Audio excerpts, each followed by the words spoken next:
glad to be here today. Sorry we're a little bit late.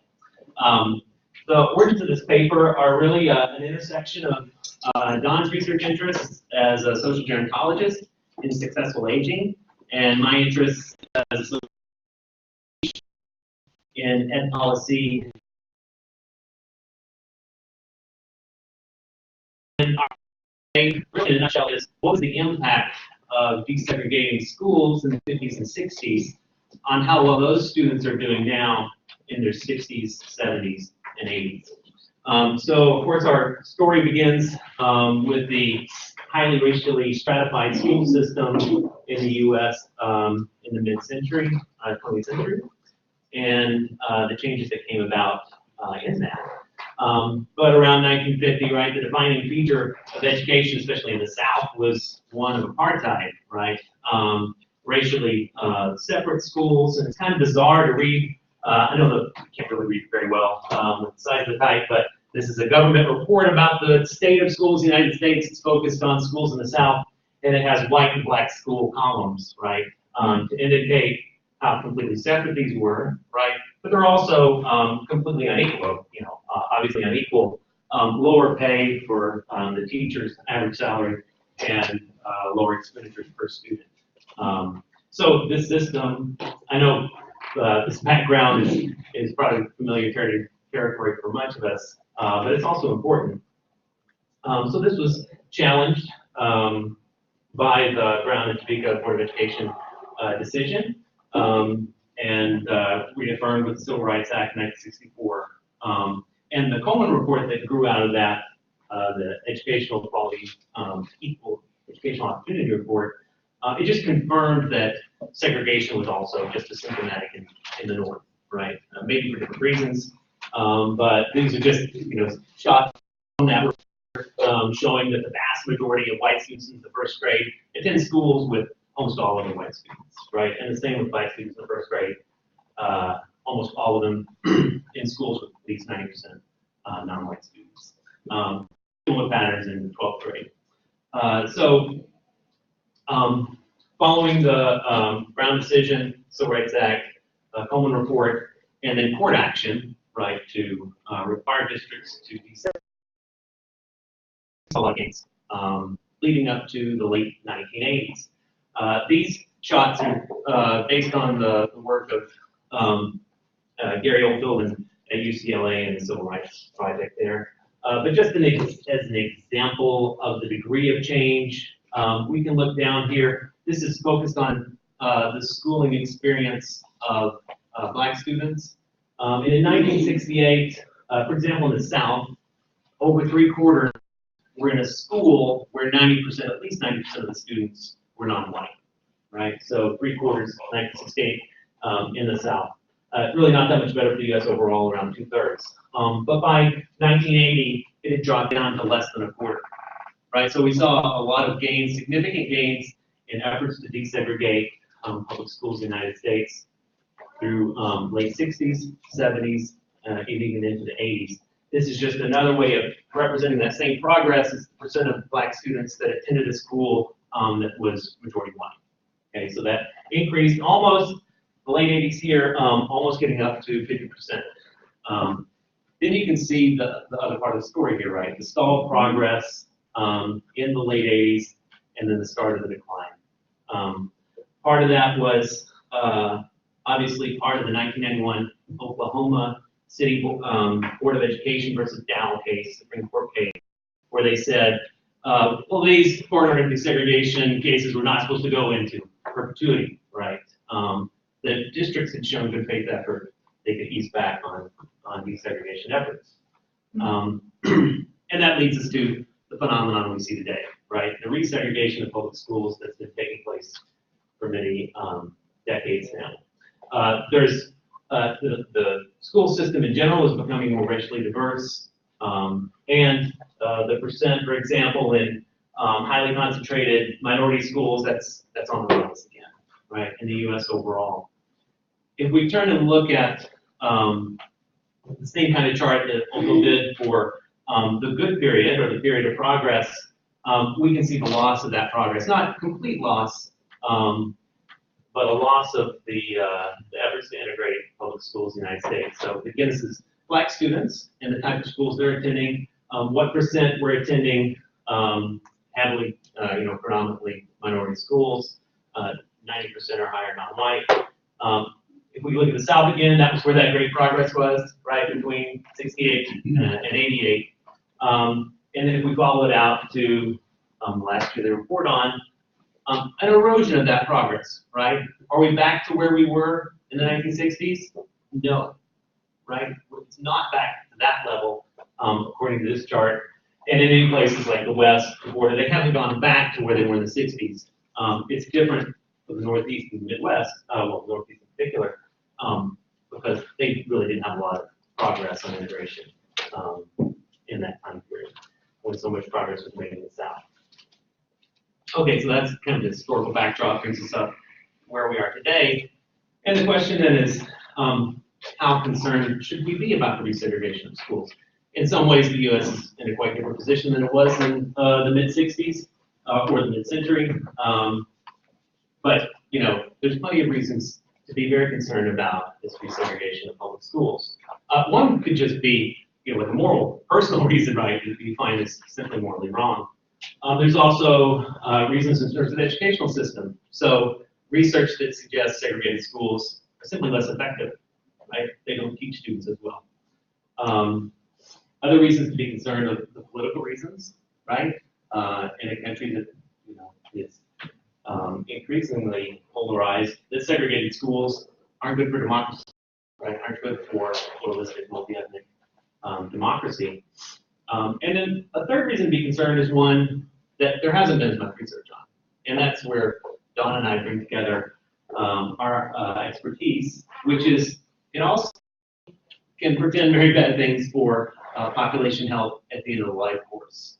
So our segregated schools and attending segregated schools, can they also be considered a risk factor for bad outcomes in old age, right? That they could lead to less successful aging.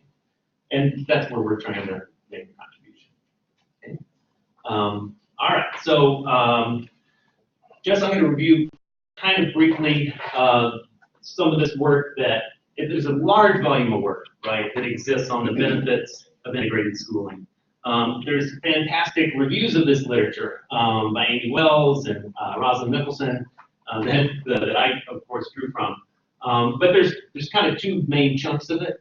And one has to do with it's good for human capital, right? And so much of this research was based on the improvement in the learning conditions, especially of Black students that attended integrated schools. For example, Carr and Kruger were able to show that improvements in the schooling of Black men in the South over the course of integration led to them getting a higher payoff from their years of schooling, and it narrowed the wage gap, the earnings gap between white and Black men in the South. Other research, doesn't go that far down, but starts very early. Brenner and Krosno looked at kindergartners, and this is much more recent. It's the late 90s, and found that Black kindergartners that attend integrated schools, they do better in their math achievement than Black students in segregated schools. So these studies kind of are all kinds of different studies. Some of the individual in schools, some of what happens beyond schools. Some of them are based on metropolitan statistical areas. But this research generally finds, even economists, Eric Hamischek has found the evidence that the more integrated school that a Black student attends, this is using panel data from Texas, and in the 4th through 7th grades, Black students in Texas that went to more integrated schools did better in math achievement, for example. Okay, so there's lots of research out here on this, right? And it was sort of supporting the, sort of some of the economic principles and learning principles of the value of integration. Okay, so a lot of work on that. There's also quite a bit of work on the social side, the social cohesion side, for purposes of integration. This has been called or supported by various theories, but one of them very much grounded centrally in this segregation literature is perpetuation theory. by Joe Mills Braddock. And basically the idea of, early exposure to integrated contexts leads to later desirability of integrated contexts, greater racial trust, and greater civic participation, is what this research shows. So let's see, for example, Elizabeth Stearns has looked in several different data sets at the implications of attending a racially integrated high school, racially diverse high school. And her work shows that you're more likely then to end up with racially diverse friends in college. That's something that Braddock looked at as well in developing perpetuation theory here in Florida, actually. And also that integrated high schools or more diverse high schools contributes to or is associated with ending up in a more diverse workplace, right? So your coworkers are more likely to be of a different race.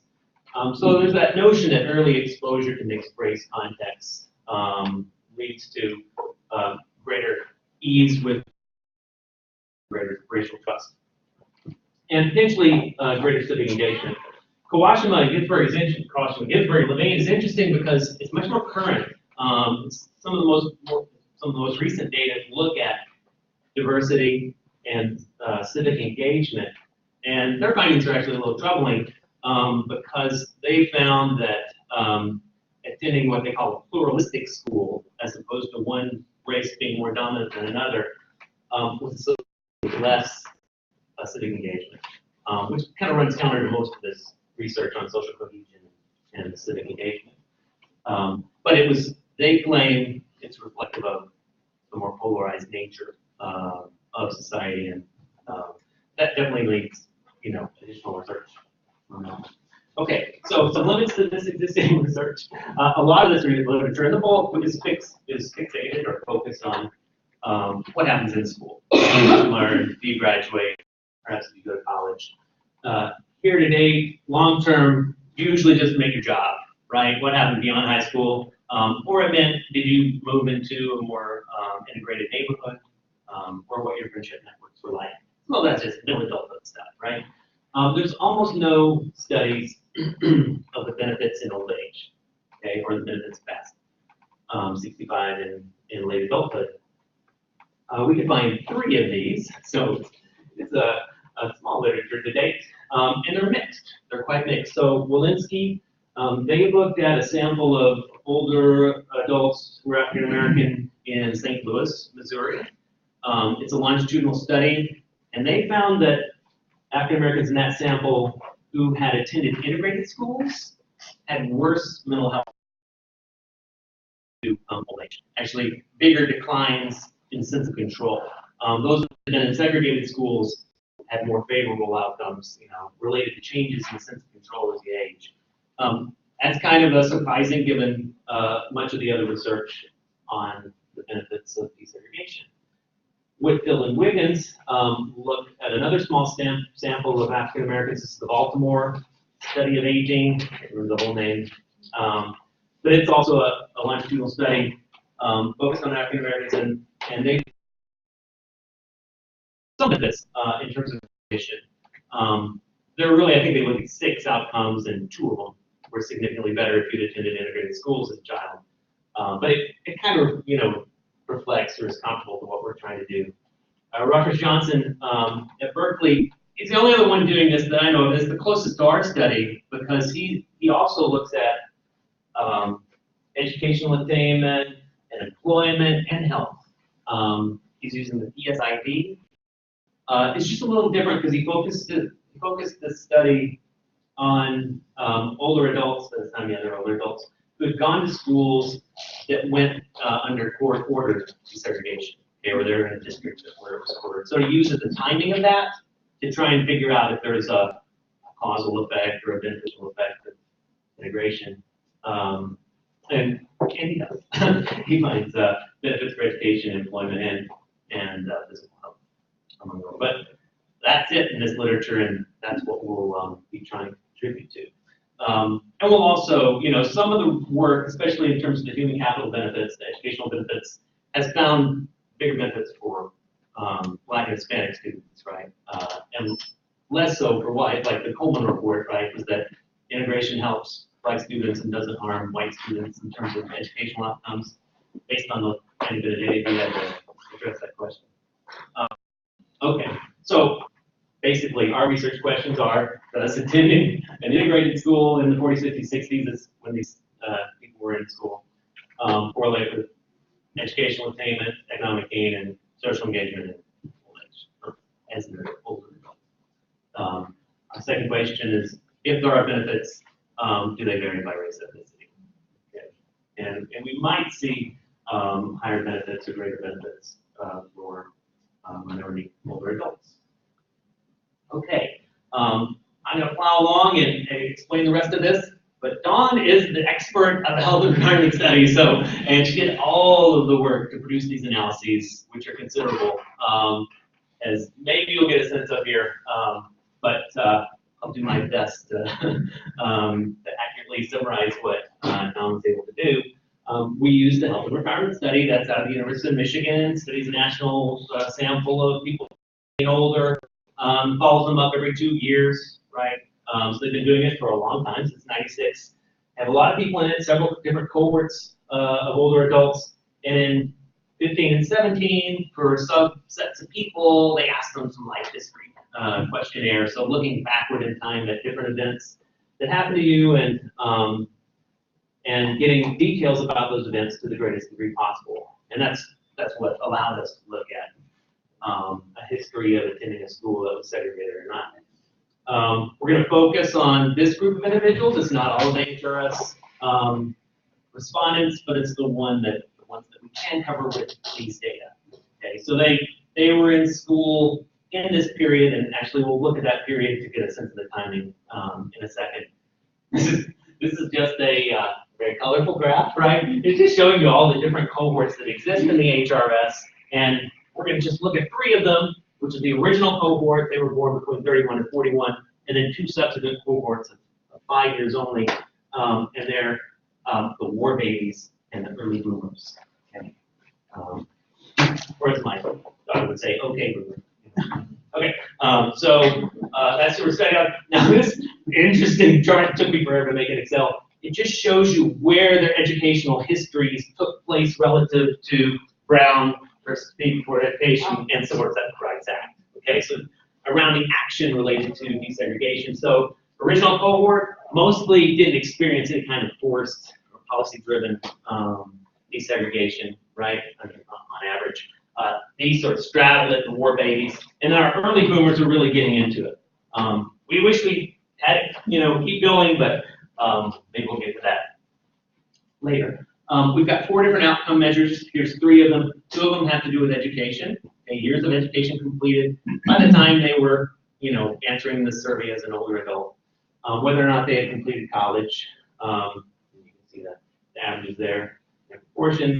Also, household wealth is an indicator of their economic well-being. Okay, and the average wealth in here about 75,000. Our other outcome is a measure of civic engagement or social engagement. It's a scale made up of, let's see, 6 different items that have to be often you get out with charity work and different organizations and clubs and spending time with others. It's kind of low, really, if you think about each of these is 0 to 6, and we just summed up all of the numbers. But that's our measure of social engagement, again, as of age 65, so as an older adult. All right, here's the part where the HRS tried to find out information about their school history. So for every school they attended, they talked about what grade they began, when they did, where it was. We don't have access to that yet.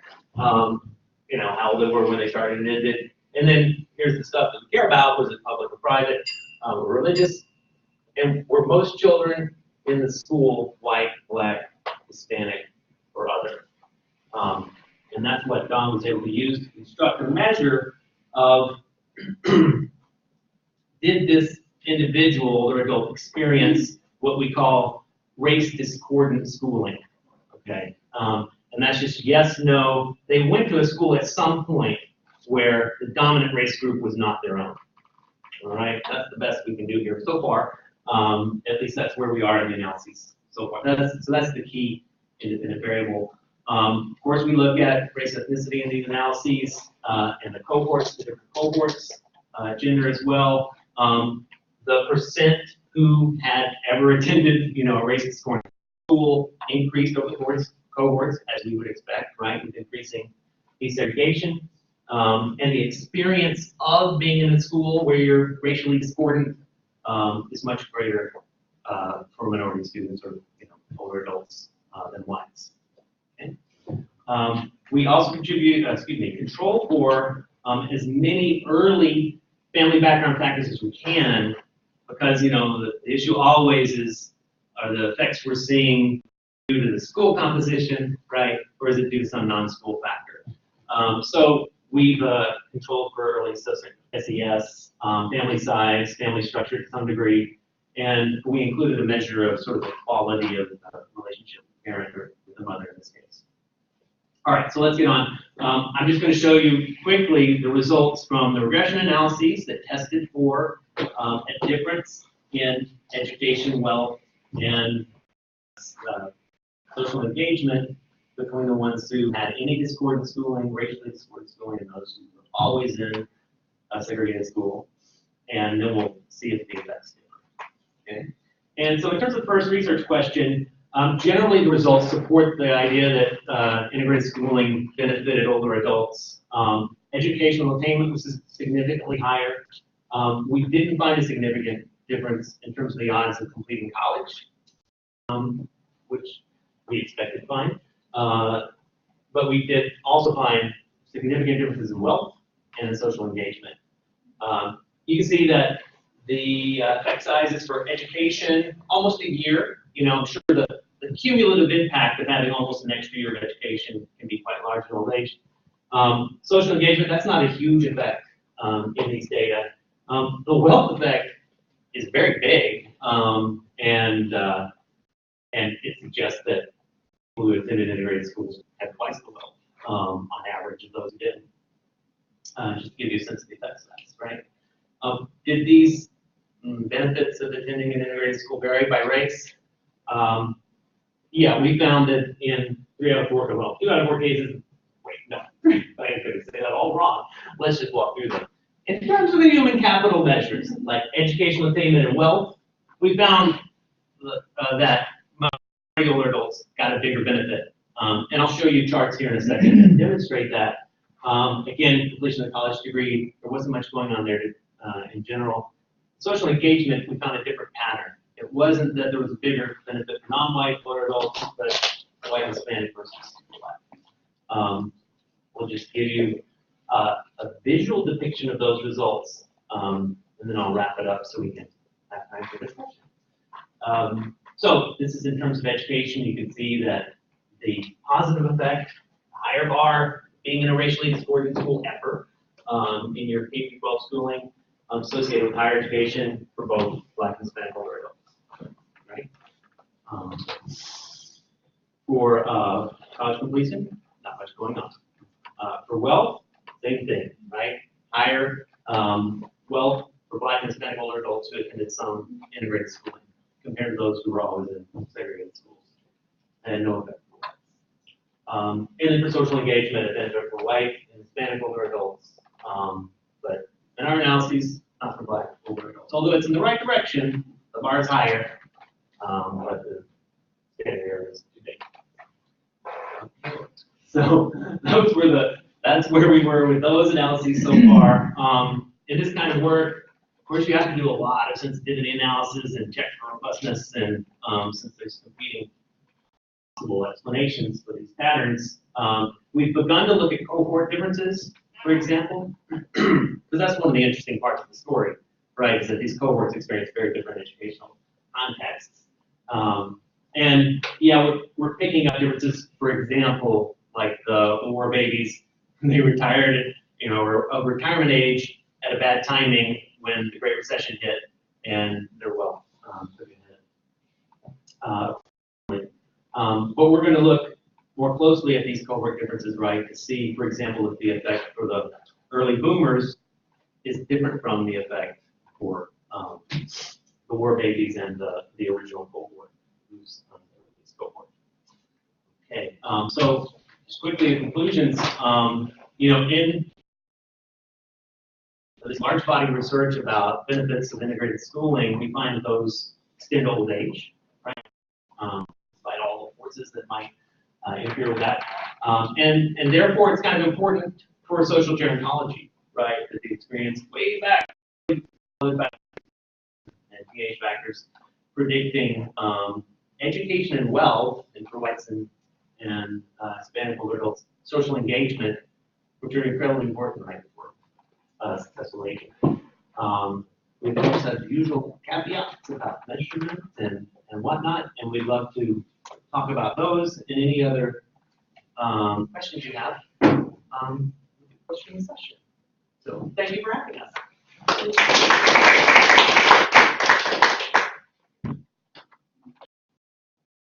So I actually, the question for me is Yes.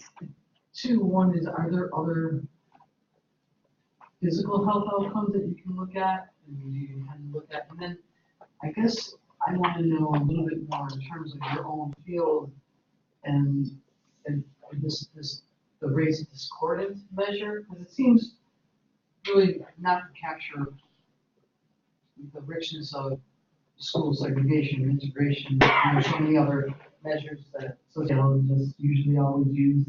So I'm kind of wondering, how is that something that you're finding increasingly common? Because it seems like an interesting measure and new data that were collected, and you can trace that to even maybe the survey data and why they asked it in that way. Yeah, I just went to a training on this new data last week, and they're getting ready to release a clean version of this course after I did all the hours of coding data. Maybe I should have just charged them for mine. But I think they asked this because they're asking them to recall a whole bunch of information, and they're a series of sister studies, as they call them, for the health and retirement study all around the world. And they're trying to make them all comparable. And because there's a lot of variation across countries, they try to come up with a method for being able to make comparisons that made sense. And in the United States, this was the closest. We actually, the life history survey came later than they were in the European study, which was done 10 years ago, and some others, so that when we're trying to make these cross-country comparisons, they wanted to mimic, but also within a social context.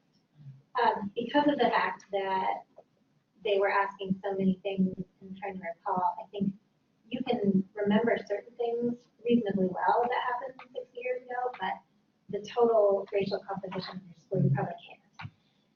And so this is in the studies of recall, early life recall, you're particularly good at remembering things that happened between the ages of about 15 and 22. And there's some other periods where you can be fairly certain that people's memory is sufficient to recall. But this is about, I think, the most refined way they could going backwards. Now, other studies might be able to do what we would call these sort of forward-looking studies, where they're experiencing it over time. There's a study that has potential for that, which would be the ad health data. It's a study where they start with children in school. I don't know whether you have decided. They started in. Do you remember how old they were in ad health? Like 10. Oh, yeah, right middle school, right? Middle school, and then just have watched them, and they're now in their 40s. And so there's potential for that. There's essentially no other data that's looked at racial composition of schools over such an extended period of time, other than, I guess, this Baltimore longitudinal study might have done something similar, but it was a more simplistic measure as well. So, Just yeah. a quick follow-up on that in terms of if they fill out and have attended different schools, did you guys kind of like take that into account, like that they always attended a racial disparity school? Like, Yeah. I'm probably getting too much in the weeds. This is the weeds that was such a challenge, and we had to make some decisions, right? So it could be that most people didn't go to lots of schools, but there were some people who did. And you might have gone to kindergarten and then halfway through the year switch schools. and so forth. And so for the sake of trying to make the best guess about these influences, we made the decision to just go with whatever school they were attending at the beginning of a given year. So if you went to 2 schools, it was whatever was happening in the first school. You know, if they switched to another school 3 years later, it was the proportion of time spent in a school like that. So we initially looked at proportion of time spent of all years completed. So if you went to 11 years of school, or we had data on 11 schools, it was the proportion of time spent in a race discordant school. We looked at that measure, and it's fairly similar to the outcomes here, but because such a small proportion of people actually were in these discordant environments, it made it hard to look at a more refined measure of that. But that's another sensitivity analysis I hope to be able to find, is any map, any way to say like a small amount versus a larger amount, to see if there's any sort of what we call like a dose effect, right? We could say it's more better. And it could be that actually more is worse, right? It might be that you're in an environment and you have just enough exposure to people who are different from you to change some aspect of how you live your life, or maybe have access to certain resources. But if you have too much of that, it could be that it actually limits your ability to reflect and change your orientation. And what I mean by that is, you might be in a all black school as a white kid, and it might be that helped you realize, wow, there's a lot of inequality in the world.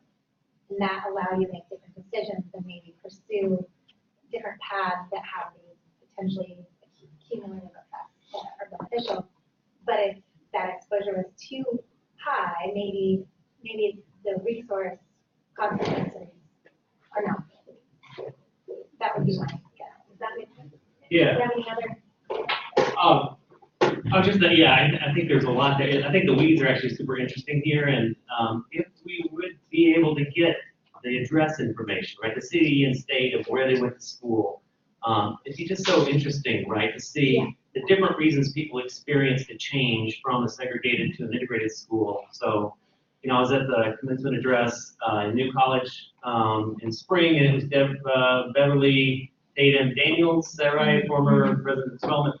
And, you know, her parents were on faculty at FAMU, and then they had her, and they took a look at the schools in Tallahassee, and they said no. Then they moved up to Massachusetts, right? For her school primarily is the way she tells it. So it'd be great to be able to compare those who went from segregated to integrated in the same space, right? And those who did it as a result of moving, and you know, was a family Or also decision. just regional effects of the regional differences. Yeah, totally, right. Yes.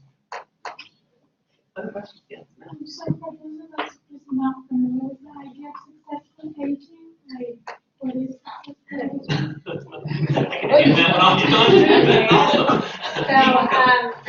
So, and this is just an overly simplistic way of saying good outcomes in later life. What are the things we know? You know, you hope people will have so that they arrive in old age with the ability to thrive. Right? So being poor is bad for health, right? It's not good to be poor. So what keeps people from being poor would be an outcome. Having education is strongly correlated with physical, cognitive, psychological, and emotional health, right? These kinds of things we know are kind of indicators of how well they've been able to collect the resources they need to do well when they're older. And so we often look at successful aging, as some people call it, like, are they healthy or not? And there are a lot of ways to look at that too. So we didn't look at their physical health in part because we're sort of, what are the sort of resources that produce good health? And education and wealth are so strongly correlated with how well they do. That was the first step. These are the things that produce good health. You can have low levels of education and have good health, but the barriers are against you. So that's kind of how we initially conceptualize. But I think the idea of adding in some physical health is huge. add some nuance, I haven't That's done that yet. one of the core topics of the health studies. Yeah, It yeah. would be a lot of that. I can't stop thinking of trying to make relationships with local schools and looking at their 50, 60-year high school reunions, and going and just talking to people at these reunions, because you can specifically pinpoint those, which reunion would line up with this timeline in a very interesting way, just because there you're starting with people who went to a very specific school. Of course, that's high school, not elementary. You don't really have elementary school reunions, but looking at, instead of trying to rely on a subject's memory from so long ago, starting with schools that were in areas that were affected, and then finding people to come to those courses. I'm sure there's also selection problems. Yeah, I think, That's a great idea. it is a good idea, and I think if that were the goal, like, health and retirement study is the biggest, longest lasting study of older adults in his, in history. Yeah. And it's considered the highest quality data source available. And this was sort of like, what can we do to make this a little more useful? Yeah, As opposed to, how do we understand early life environments as best as possible first, and then the rest. So it's sort of an afterthought. Yeah. Because the health and retirement study was designed by economists. And they have obviously really different concerns than many of the rest of us. So I feel like they've done a good job at helping us get at some of these nuances. So it's like, you have richness in one area and lack of detail in another. But yeah, maybe someone will start a study. Yeah, There's also something called the Monitoring the Future study. I don't know, have any of you heard of it? It's a study again on students who are in the 8th and 10th grade. I think they start, and then they watch them over time. And the management of that study has been so poor that people don't have access to the data to be able to run some really interesting and important facts. So I think there are also sources of data that we can draw from, but it hasn't been invested in. Like, somebody needs to write a grant to clean those data and make them easy and publicly available and all that. And for some reason, they just haven't. That's another data source. If anyone is excited about writing a grant to do that.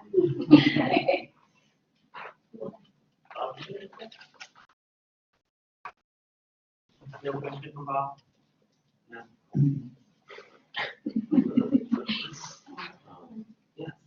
I have a question, and you may have already accounted for this. Sure. But obviously, over the time period that you're looking at in different cohorts, the amount of education increased. Number of people finishing elementary school, number of people finishing middle school, the number of people attending kindergarten. These vary considerably over this period, but you account for that in the changes in overall average years of completed education? No, Well, only insofar we as control you can for help the cohort. cohorts. Yeah. So in a very like that. And there's been two big changes. The largest change was in the 1920s when the participation rate in high school, I think it doubled in just 10 years. And that's an enormous change. And then again, in the I was gonna say the 50s for high school participation, high school completion. The first one was just in between high school and high school completion. But anyway, but it's not. It's there are dramatic the periods in which there's dramatic changes in persistence. Well, I think so. Our youngest cohort was born as early as 1931, so they were in high school in the late 40s. If they went to high school. 40s, if they went to, yeah. But no, most not go to high school. Most did. Most did. Did attend high school, yeah. The average years of education is under 13.4 years. I know, that's a So, problem. but if you look by race, you'll see Hispanics, it's significantly lower in school as well. I don't remember what the number is, but, so I don't know what the, given all this history, I don't know where the jumps for high school completion happened for Blacks and for Hispanics relative to whites. So that's an interesting. I was amazed that 13.5 was there. Yeah. Well, It's very and high. to they make it survive. good, yeah, they get survival to old age. It's also completion of the survey data. And so you always have selection bias from who completed these. I mean, it's a very long and challenging survey, and it's like, yeah, the ones who completed it, they're a little bit higher educated than the average, for sure.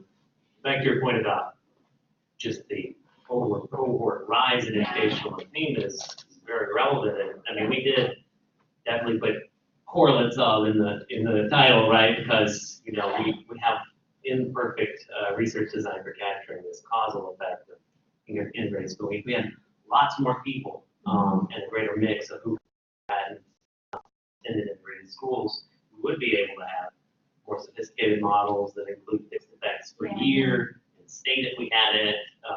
And I mean, hopefully we're moving in that direction with the project. And then I'm not sure if they collected another life history calendar in 2018 or. They didn't mention that, but there is more coming. Okay. So Right. eventually there will be. So once we get to other boomers or just past boomers or, and get more into the 80s, right, when segregation was sort of right, then we might do something interesting. And, What does it look like gender-wise? Did that show a difference? no, it was about the same in terms of like the proportion who had gone to this working school. And the facts weren't. The benefits didn't vary. And that might be a matter of power too. But it wasn't a large difference. With gender and race combined? Yeah. Yeah, I think I ran a jury, I didn't see. But what I was saying is it's possible there's a trend, but statistically non-significant effects. Because there might not be enough people in those, when you get to the small group. So I don't remember the specifics, but the effects were not significant by gender. I ran interaction effects out, so ran them separately by gender.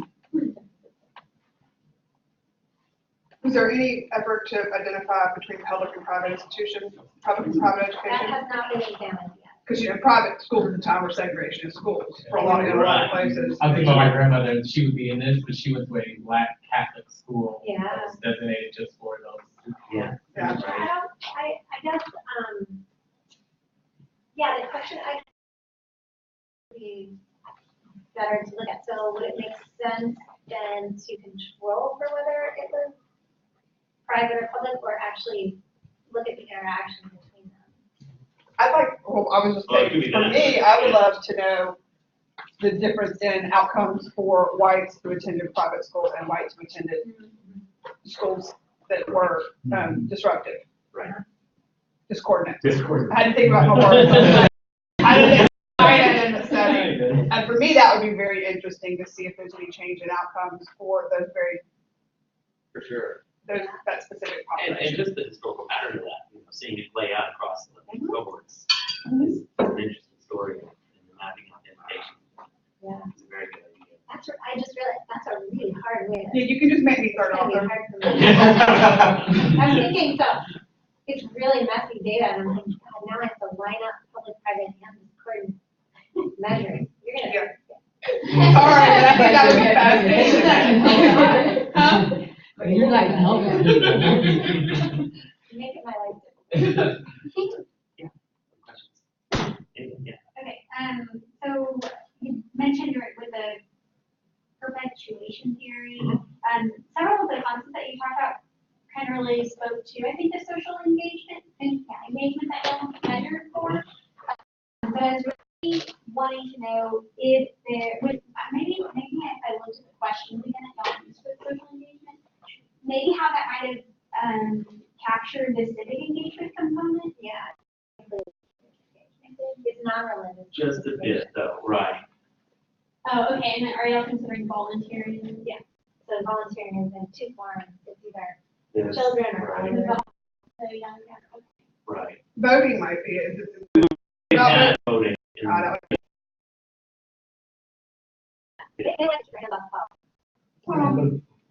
I mean, it's a significant component of our adult life. I know. Yes. It's one of those things you can do.